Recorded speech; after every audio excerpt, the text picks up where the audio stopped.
My name is Dr. Clement Muka. Today, I want us to talk about a condition that is now affecting even younger generation, young people. It's called dementia. It's actually developing from Alzheimer's dementia or Alzheimer's disease. You know, memory loss is a characteristic feature. And you know, our description of a memory loss has always been very much misleading. We would say, as you get older, as you age, it is natural to have memory loss. You know, that gives us a chance to miss a diagnosis of Alzheimer's dementia. Because you're going to say, no, I'm getting old, so what? So you overlook now Alzheimer's dementia. Let's make it very clear from now. Memory loss and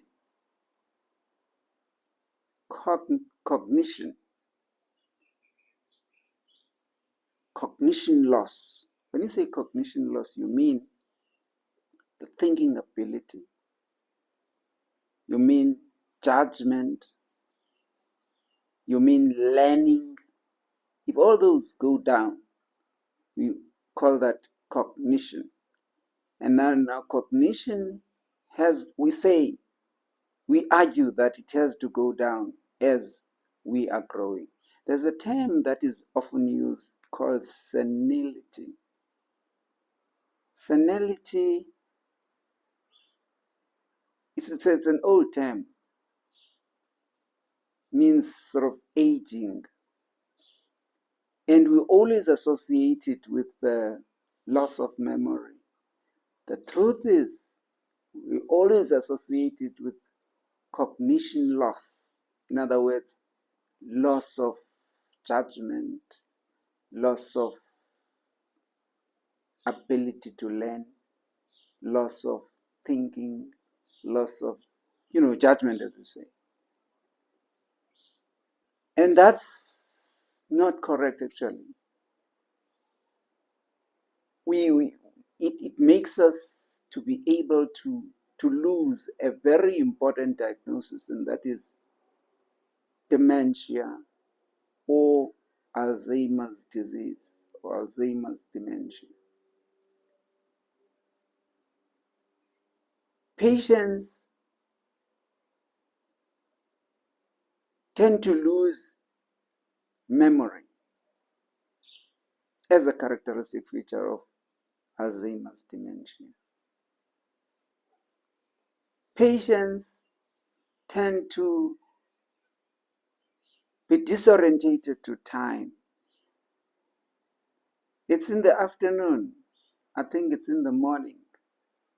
They get disorientated to time. That is early in dementia or early in Alzheimer's dementia or Alzheimer's disease. They are disorientated to time.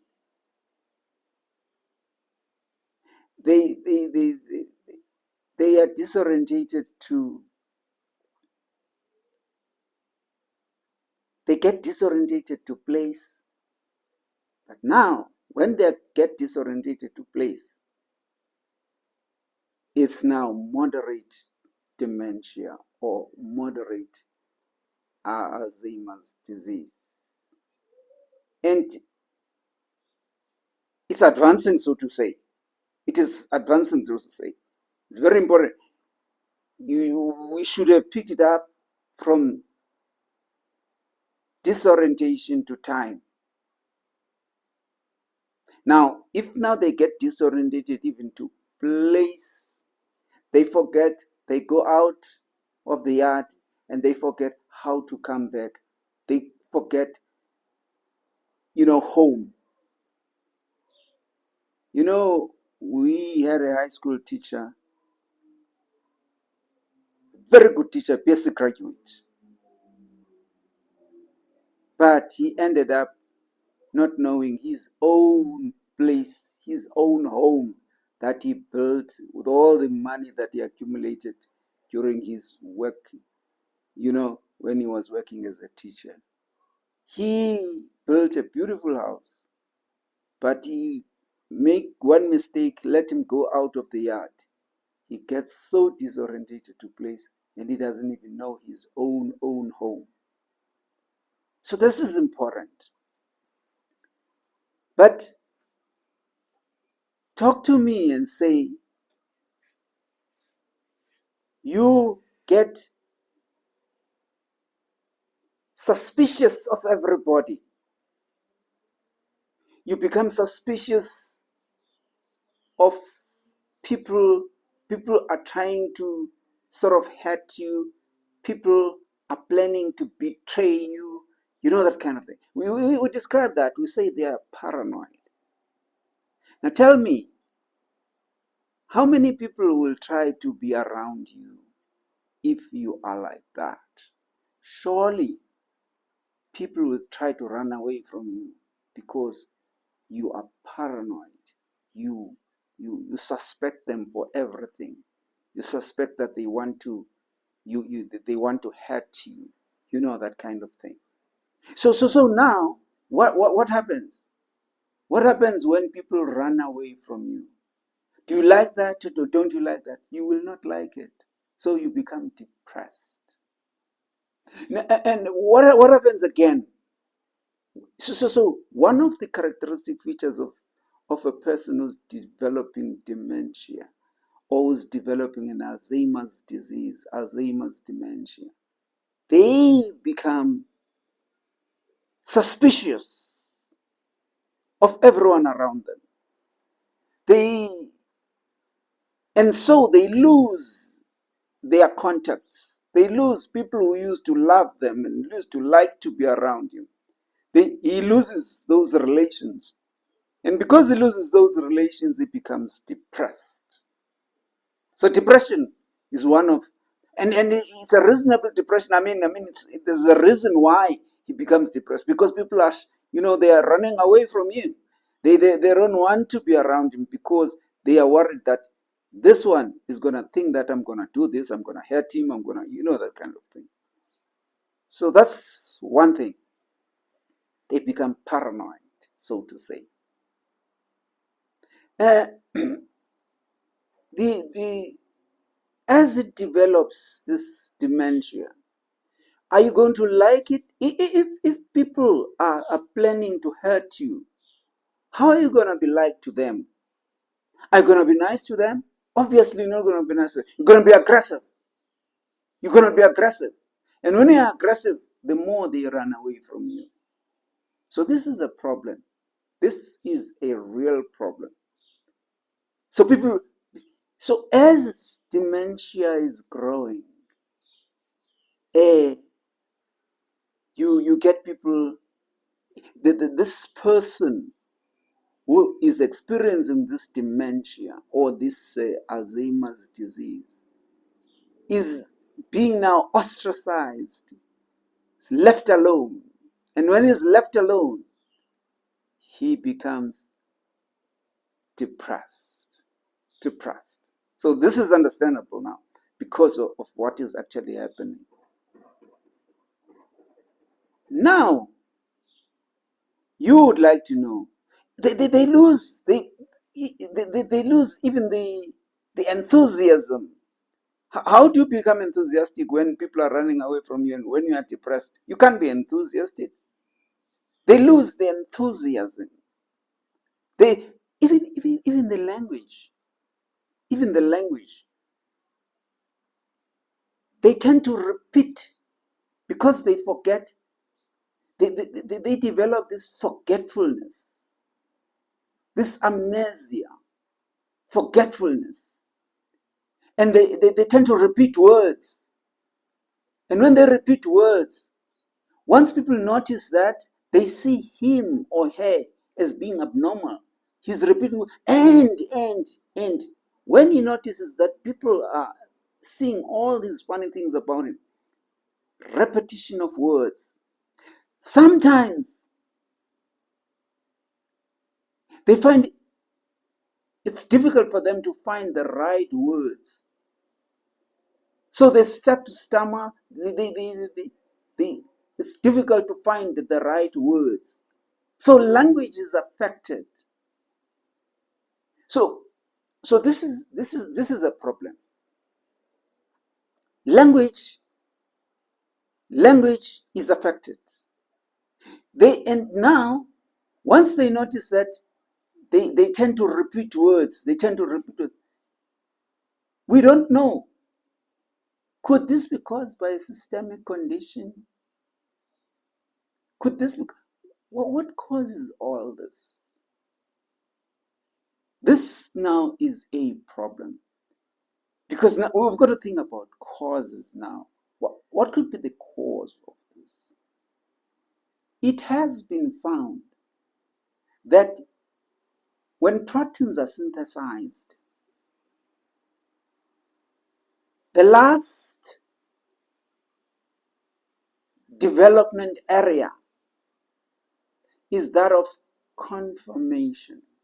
You know, a protein is a string of amino acids. But you don't want just to form a polypeptide like that, a string of amino acids. But you want the polypeptide to be conformed in a certain fashion, in a certain way, to have certain features, to have certain, to be able to carry out certain functions. So the conformation is very important. But now, if that doesn't happen, we get, fibrillar tangles. The conformation is so different that it hurts the brain. It damages the brain.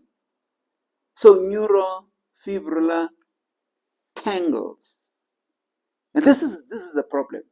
You find this with the Lewy bodies. Lewy bodies are proteins which are conformed in a particular fashion such that it damages the brain. And so when the brain is damaged by these Lewy proteins or Lewy bodies,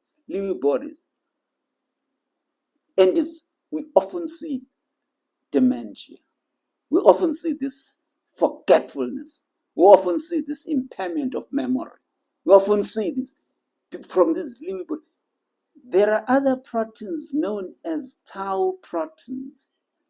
Also, it is the conformation that is so different from the normal proteins of the brain. So different, the tau proteins. And whenever you isolate these tau proteins, you always isolate them from demented patients who have dementia. There are these beta amyloid proteins. These beta amyloid proteins also, they've got their own conformation. These conformations, they actually damage the brain. And when they damage the brain, what do you expect? You get dementia, which is characterized by loss of memory, and loss of cognition. The thinking ability, the judgment, the learning. It goes for a decline. It declines. And this is a problem. But we need to look at something else. Is this the only way in which you can explain dementia? What about vascular dementia? When there's a multiple infarcts which are formed because of vascular dementia, the blood vessels, when they get constricted, they cause multiple large, infarcts. And sometimes they even have small infarcts, but going to particular areas in the brain. And when they do that, it causes this dementia. So vascular dementia. So you can have that. Is that all? I think what we notice is that cholinergic transmission. When you say cholinergic transmission, what do you really mean? You mean the formation of acetylcholine from acetyl coenzyme A. The acetyl group is taken from the acetyl coenzyme A, and then it is joined to the choline and to form acetylcholine. Acetylcholine is the neurotransmitter that is responsible for us to be able to pay attention, to be conscious, to be able to learn something, to be able, to judge, have good judgment. That's acetylcholine. Acetylcholine.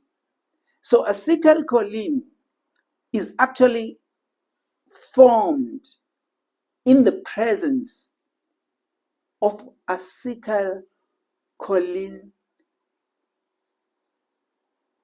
transferase. That is the enzyme which is responsible for the formation of acetylcholine.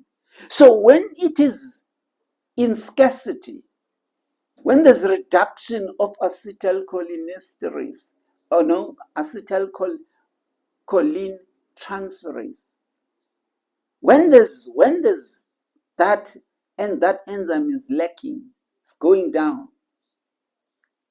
you notice that there's this impairment of memory. There's this impairment of cognition, the judgment, the thinking process, the thinking process, all that's cognition. So there's a decline of cognition if there's acetylcholine transferase demission, or it is going down or a decline in this. So you notice that if there's a scarcity of this, in other words, there will be no enzyme to actually form acetylcholine. Remember, acetylcholine is for us is the neurotransmitter that's responsible for our attention, for our learning. It's deficiency. Once it's deficient acetylcholine, we see impairment of memory. We see impairment of judgment. We see impairment of learning. We are unable to learn. We are unable to attend. We are unable to pay attention. So this is good. It's good to know that in the presence of acetylcholine transferase enzyme, which will be able to transfer the acetyl group from the acetyl coenzyme A and be able to join that acetyl group to the choline substance to be able to form acetylcholine. So in the absence of this enzyme, or when it is declining, when it is decreased or being reduced in any way, then it means that acetylcholine is going to be a problem, which the hormone that makes me to be conscious, that makes me now, acetylcholine is degraded by acetylcholinesterase. So that if there's an accumulation of acetylcholine, then there's an enzyme which keeps it at normal levels, which is cholinesterase enzyme. Cholinesterase actually breaks down acetylcholine. And that is why people tend to use these acetylcholine cholinesterase inhibitors like donepezil, like donepezil tacrin, like, all those. But now, it's often good to refer these patients to the specialists, the neurologists, and don't take it upon yourself to, as an OPD guy or as a casualty person, to start treating these patients with tacrin, start treating these patients with donepezil, start treating these patients with galantamine. Galantamine also is acting like donepezil. It goes against the cholinesterase. Cholinesterase, which actually breaks down acetylcholine. Acetylcholine, remember, we want to keep it. There's a trophic hormone known as it's a hormone that actually looks after the integrity of of acetylcholine. It looks after the integrity of this, and to make sure that acetylcholine remains there. This enzyme, if in its absence or when it is scarce, you notice that these cholinergic neurons, which are transporting acetylcholine, they tend to be deficient because you don't have this trophic hormone that looks after the integrity of these cholinergic neurons. These are the neurons really that we should respect because they transport acetylcholine. And when they are not looked after very well by this nerve growth hormone, this nerve growth hormone, which looks after the integrity of this, when it is not there, you tend to see that these neurogenic, we call them cholinergic. In particular, they are cholinergic because they transport acetylcholine. When these they don't have any trophic hormone to look after them, they tend to go down, and you find that the hormones, the neurogenic hormones, and the neurogenic neurons themselves, they tend to be deficient. And when they are deficient in a particular nucleus, they call it the nucleus bacillus of Myet. You tend to see that acetylcholine is not as effective as it would have been if these neurons or these cholinergic neurons were looked after well. They need to be looked after by this trophic hormone. And so it's isolated, and you make sure that it is there, and to look after these hormones, to look after these neurons. Even in the subcortical area and the cortex, these hormones, they are projections. I'm talking about the cholinergic neurons. These cholinergic, they are projections. You look at their projections in the subcortical area. You look at their projections in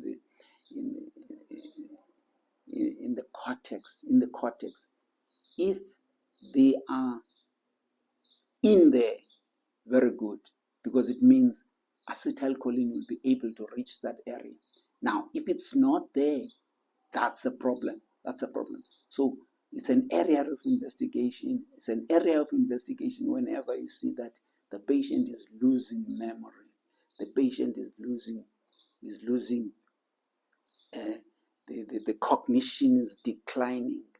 So this is one of the most important.